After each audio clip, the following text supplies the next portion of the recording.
안녕하세요. 반갑습니다. 두마TV 한효대입니다. 자, 오늘은 처음인데요. 대리 분석이라는 코너를 좀 만들어 보도록 하겠습니다.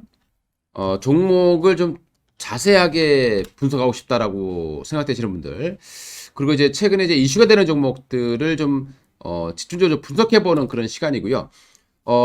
가지고 계신 분들이라면은 어떻게 대응해야 될 게 좋을지, 또는 이런 종목을 노리고 있는 상태라면 어떤 내용을 가지고 있는 회사인지 좀 자세하게 분석을 좀 해보도록 하겠습니다. 오늘 이제 가장 핫한 종목이라 할 수 있겠죠. 한때 뜨겁게 달궜던, 흠슬라. 이게 지금 주가가 반토막이 나 있는 그런 상황입니다. 왜 이런 현상이 발생했는지 한번 알아보도록 하겠고요. 자, 그러면 이제 HMM입니다. 이 종목 해운업과 함께 한번 우리가 분석을 해보도록 했는데요. 이 HMM 최근에 주가 폭락해 있는 그런 상황이죠. 1976년도에 설립이 됐던 기업이고요. 현재 자본금은 2조. 예전에 이제 현대그룹에 있었던 회사였습니다. 현대상선에서 이제 이름이 바뀌어 있는 그런 상황으로 보시면 될 것 같고요. 2016년도에 이제 산업은행의 이제 출자 전환에 의해서 이제 주인이 바뀌어 버렸죠. 그래서 이제 현대그룹에서 완전히 분리가 되어 있는 그런 상황이고요. 한때 현대글로비스, 즉 현대글로비스 자동차를 수출하잖아요. 그래서 그 배에 실어서 이제 날라야 되는데 그 현대글로비스의 인수를 제안했지만 이제 고부를 당한 그런 상황이었고요. 그러다 보니까 이제 산업은행이 이제 채권을 출자 전환을 하게 되면서 최대 주주로 올라섰고, 이제는 그냥 공기업이다 이렇게 보셔도 크게 무리가 없을 것 같습니다. 2대 주주 같은 경우도 이제 해양진흥공사이기 때문에 대부분 국가의 이제 자산이다라고 봐야 될 것 같습니다. 현재 이제 산업은행이 대주주이고 경영권을 현재 이제 해양진흥공사로 넘어가는 것으로 보시면 될 것 같고요. 국내에서는 이제 뭐 단연 1등의 해운사다라고 보시면 되겠습니다. 한진해운이 없어지게 되면서 이제 국내 1위로 올라섰고요. 글로벌로 봤을 때 8위 정도, 9위에서 8위까지 올라가는 그런 모습을 보여주고 있는 기업이라고 보시면 되겠습니다. 계열사로 보시게 되면 이제 HMM 오션 서비스가 있을 것이고, 이거 선박 관리, 그리고 이제 HMM 퍼시픽, 이건 이제 터미널을 운영하는 그런 이제 사업이라고 보시면 되겠고요. HTR 해시라스, 이거는 금융업을 담당하고 있다고 보시면 되겠습니다. 여기 이제 보시게 되면 이제 HMM이라는 사명은 예전에 이제 해외에서 썼던 거예요. 이게 보시면 아시다시피 그걸 이제 현대상선에서 이제 이미지 탈피를 위해서 HMM으로 이제 사명까지 변경했다라고 보시면 될 것 같고요. 최대 주주는 이제 산업은행, 이제는 해양진흥공사가 최근에 이제 지분을 늘리는 최근에 이슈가 발생했던 부분들, 그 부분도 잠시 설명을 드릴 거고요. 이 HMM의 매출 중에서 차지하는 보게 되면 대부분이 컨테이너선 쪽입니다. 미국 쪽의 매출 비중이 가장 높다. 미주 쪽이 가장 높다 보시면 될 것 같고요. 구주, 그리고 뭐 남북 항로 이렇게 좀 나와 있는데 미국 쪽의 의존도가, 매출 의존도가 가장 높은 그런 부분을 보시면 될 것 같습니다. 최근에 이 컨테이너 운임 지수가 떨어졌느냐라고 보게 되면 오히려 계속 조금씩이지만 올라가고 있다라는 거거든요. 그럼에도 불구하고 주식은 이제 항상 먼저 달리고, 그리고 앞으로는 좀 안 좋을 거다, 좀 비수기에 들어갈 거다, 지금이 피크다라는 생각이 들기 때문에 차익 실현 매물이 나오게 되는 거고요. 그로 인해서 주가가 하락하게 되는 겁니다. 근데 최근에 HM은 거기다가 한술 더 떠서 또 새로운 악재가 나와서 빠진 부분이에요. 이 부분을 좀 분석해 보려고 합니다. 그러면 이제 HMM의 주가 영향 가장 미쳤던 부분 바로 운임지수인데, 운임지수는 아직 뭐 비수기로 진입한다고 합니다만은 여전히 크게 조정받지 않고 있는 그런 모습들을 보여주고 있고요.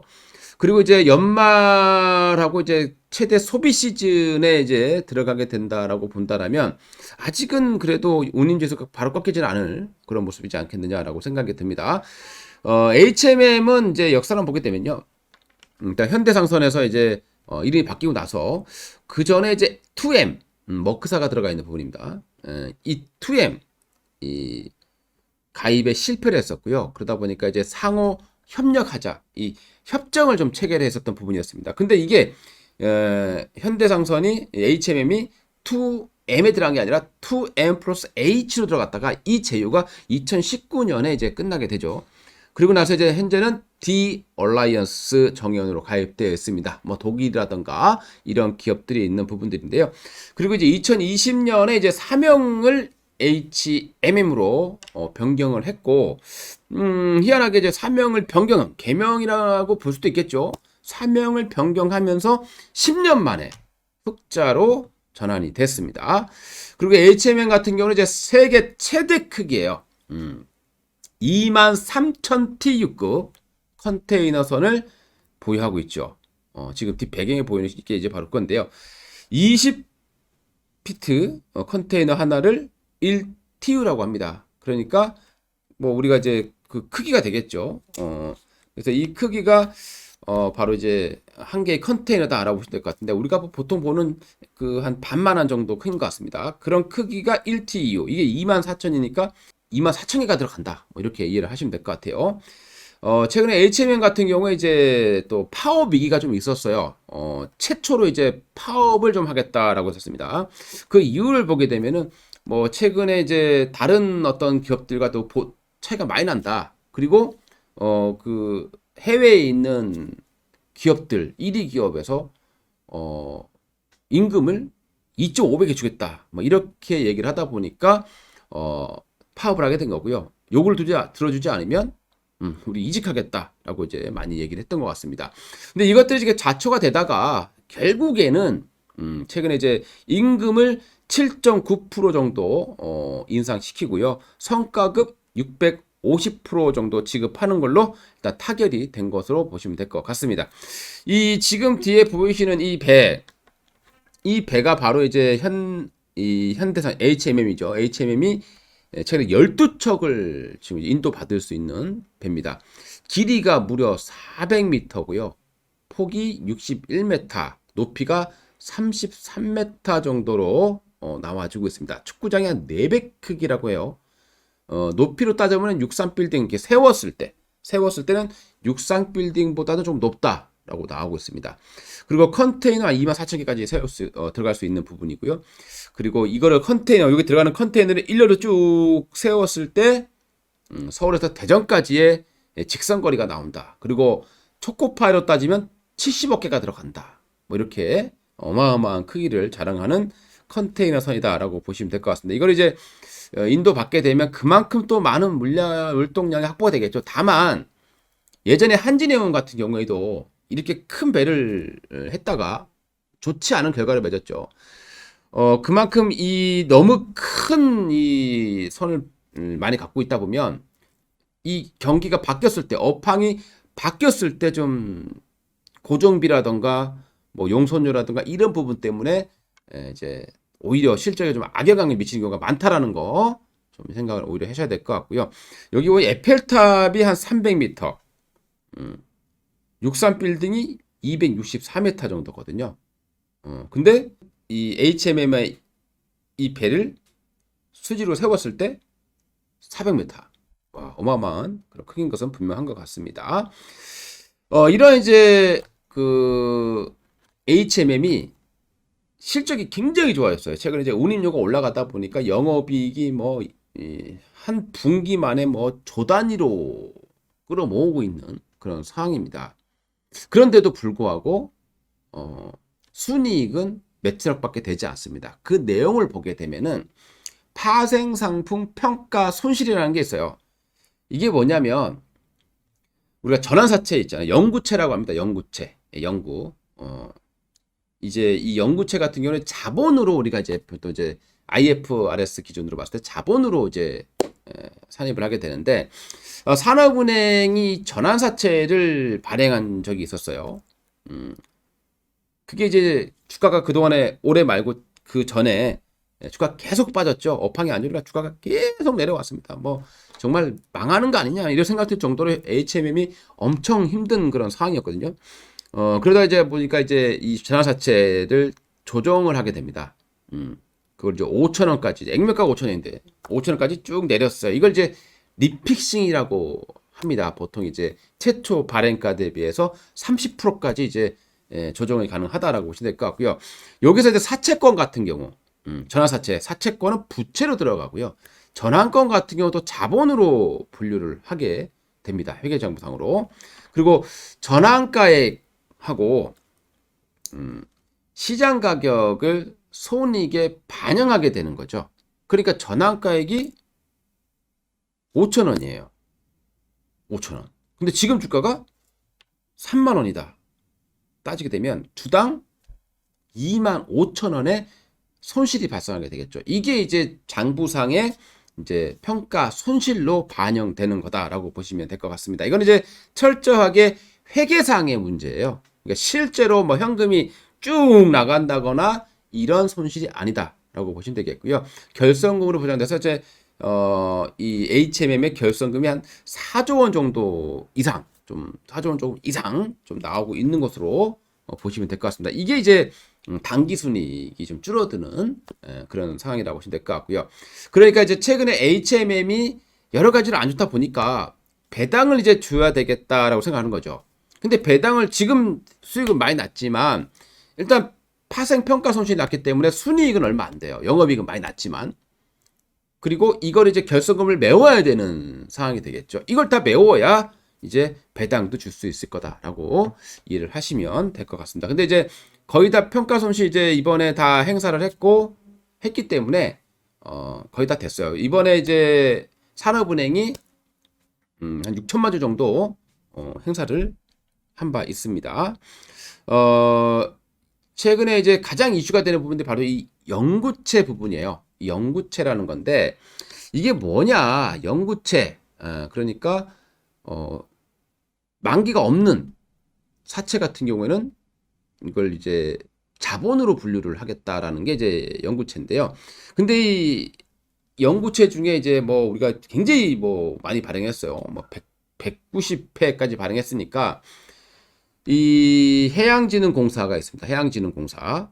이 회사가 이제 이 공사가 전환사채를 발행을 몇 차를 했습니다. 근데 22년 3월부터 이자가 그러니까 3% 정도 주는 이자인데요. 이게 5년마다 바뀌어서 이제 6%를 이제 줘야 되는 그런 상황이 되는 거죠. 그럼 이 HMM으로 봤을 때는 와, 6% 이자를 주게 되면은 너무 과도하다라는 생각이 들 수밖에 없겠죠. 그래서 이제 우리 전환사채를 보게 되면요. 콜옵션이라는 게 있습니다. 제가 다음 시간에 전환사채에 대해서 자세히 설명드릴게요. 이 콜옵션이라는 게 있습니다.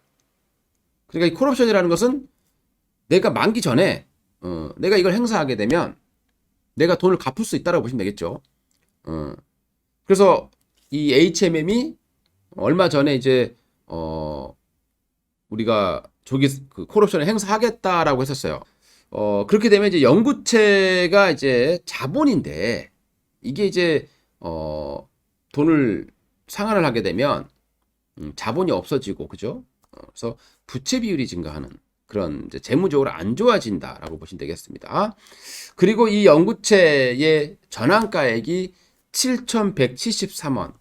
그러니까 최근에 이제 주가로 따져 보게 되면은 평가 차익만 2조 이상이 발생하게 되는 겁니다.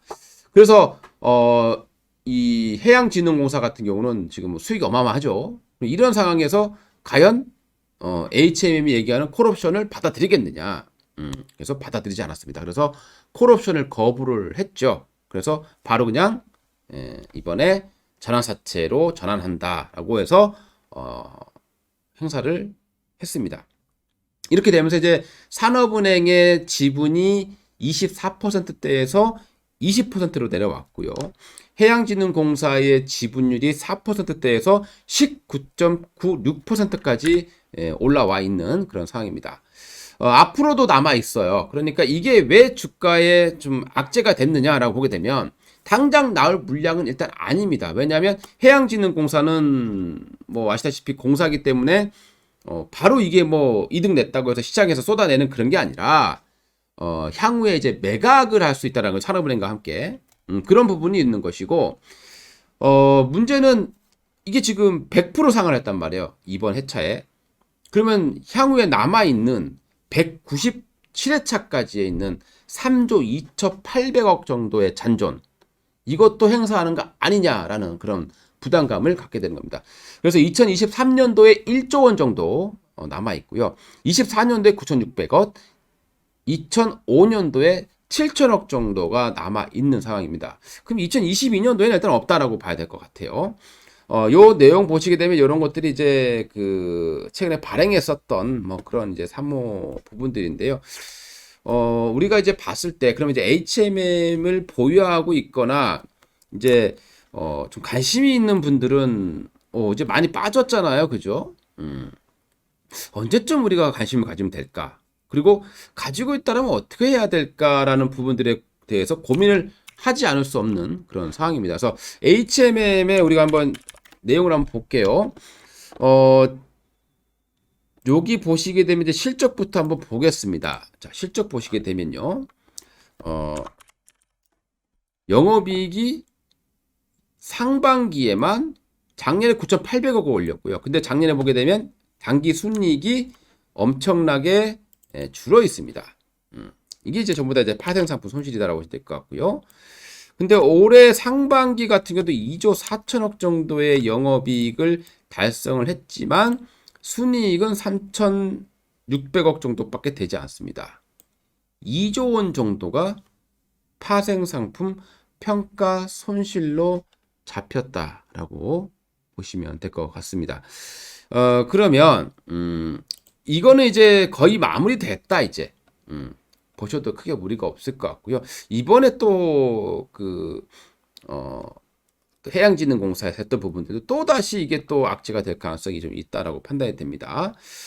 자, 이 현재 이제 이 HMM의 그 자산은 12조, 부채가 7조 원 정도 나오고요. 자본이 한 5조 정도 나오는데 자본금이 무려 2조예요. 그동안에 참 엄청나게 힘들게 살았었고 이때는 일부 자본 잠식에도 들어갔었던 모습이었습니다. 참 기업이라는 게 사람도 마찬가지지만 정말 모르는 것 같아요. 이렇게 어려웠던 기업이 이번 코로나 이후에 이 물동량이 겹치면서 한 방에 그냥 이 어마어마한 수익을 내고 있는 그런 상황이 됐습니다. 국민의 혈세가 많이 들어가 있었던 부분이었는데 이런 기업이 수익을 내주니까 향후에 이제 매각할 때 몸값도 좀 높아질 수 있는 그런 상황이다라고 우리가 이해해 주시면 될 것 같고요. 지금 현재 시가총액을 보게 되면 한 10조 정도 나오고 있습니다. 만약에 올해 지금 정도의 추이라면 이 3분기에도 수익이 나쁘지 않겠죠. 운임료가 계속 올라갔으니까요. 그러면 올해 뭐 5조 원 정도의 영업이익은 달성할 수도 있을 것이다라고 보겠죠. 근데 시가총액이 10조야. 이것만 본다라면 이건 말도 안 되는 저가가 되겠죠. 그런데 또 운임료가 이제 영원히 오를 수 있는 건 아니죠. 언젠간 운임료도 고점을 치게 될 겁니다. 그걸 미리 반영해서 이제 HMM이라는 회사의 주가가 좀 많이 밀려내려가는 그런 모습을 보였다라고 보시면 될 것 같고요. 우리 이 업체의 영업활동 현금흐름을 볼게요. 그러니까 그대로 뭐 영업이익의 대부분이 다 현금으로 들어온 거죠. 그러니까 나가는 그 우리 아까 봤을 때 당기순에게 봤었던 그 파생상품 손실 이거는 실제 돈이 나간 것이 아니기 때문에 현금으로만 본다면 많이 들어와 있어요. 엄청 우량해졌다. 이렇게 이해를 해주셔도 될 것 같고요. 투자활동 현금 흐름에서 이렇게 적자가 많이 나오는 것은 그만큼 투자를 많이 한다라는 거고요. 그건 전부 다 이제 배를 사는데 뭐 들어가는 거다. 이렇게 이해를 해주시면 될 것 같습니다. 지금 뭐 유동 비율은 210%, 부채 비율은 140% 정도 많이 좀 줄어들고 있는 상황이고요. 그다음 이제 유보율 좀 작습니다. 보통 이제 아주 뭐 재무 구조가 우량하다라고 볼 수는 없겠죠. 이거는 어차피 회계상의 문제예요.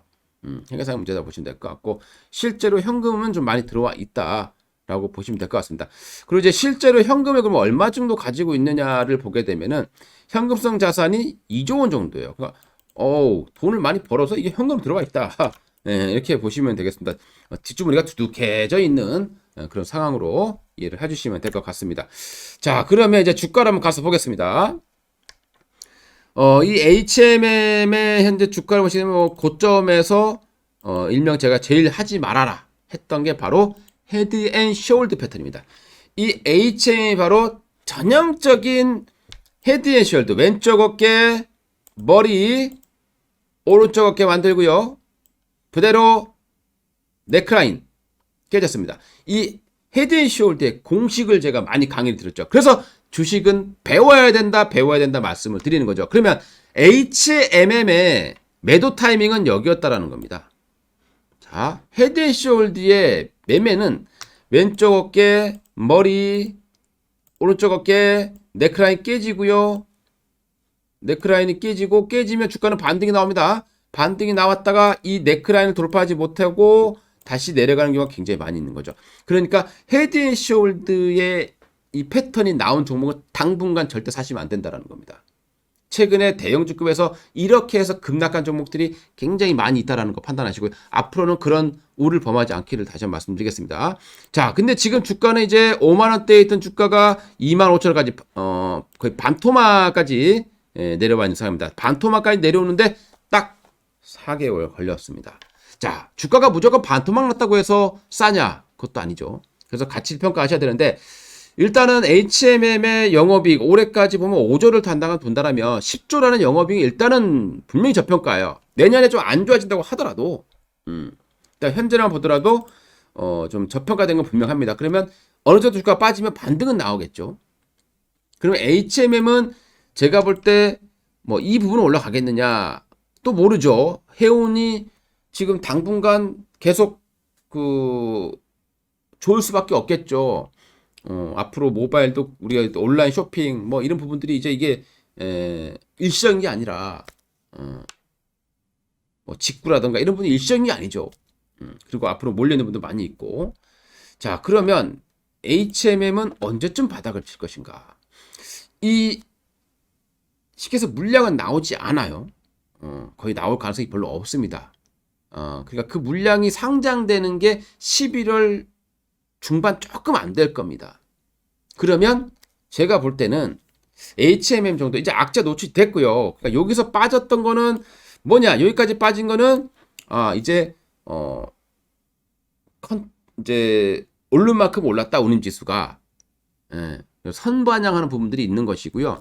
여기서 여기 빠진 게 뭐냐면 바로 이제 그런 우려가 있었어요. 이미 우려가 있었다는 부분도 있었고요. 그다음에 파업에 대한 우려도 있었습니다. 근데 파업은 타격이 됐고, 그러면 여기서 요만큼 빠진 거는 이제 해양진흥공사가 시객에서 이 전환사채를 행사할 것이라는 우려감 선반영이 됐죠. 그리고 그 악재가 현실되면서 빠졌단 말이에요. 근데 이게 바로 여기서 저가에서 들어와서 올라갈 것인가는 모르겠습니다만은 보통 이제 주가가 242선이 상승일 때 깨게 내려가면 한 15% 정도 추가 내려갑니다. 그래서 25,000원대라면은 분할 매수도 충분히 가능하다고 좀 보고 있고요. 그리고 이 전환사채 물량이 이제 주식시장에 들어오는 날 이후부터는 그 전날부터는 주가가 올라갈 가능성이 높아요. 그러면 향후에 또 추가적으로 그 행사할 거는 1년 정도 기간이 남아 있는 거고, 그러면 이제 악재 노출이 됐고 다 반영이 된 부분들이죠. 근데 주가를 한번 급락을 해야 되면 여진이라는 게 좀 있어요. 그 여진이 한 번 더 나올 가능성이 있는 거고요. 그 후에 이제 주가는 연말로 갈수록 또 이제 성수기라든가 뭐 운임 지수가 크게 밀리지 않는다라면 좀 반등세를 좀 보여줄 가능성이 있고요. 반등세가 나온다면 여기까지는 아마 힘들 거예요. 정말 잘 나오면 아마 이 정도가 되지 않겠는가. 그렇게 한번 35,000 정도 섹터지 않겠는가라고 생각을 해봅니다. 오늘 뭐 이 내용은 절대 추천이거나 이런 내용은 아니고요. 혹시라도 이 종목에 대한 관심이 있거나 혹은 내가 가지고 있으신 분들이라면 좀 이렇게 좀 대응했으면 좋겠다라는 그런 의미에서, 그리고 우리가 기업 분석을 완벽하게 하기가 쉽지 않습니다. 시간도 많이 걸리고요. 그래서 제가 대리 분석이다라고 이해를 해주시면 감사하겠습니다. 자, 도움 되셨다면요, 좋아요, 구독 부탁드리겠습니다. 감사합니다.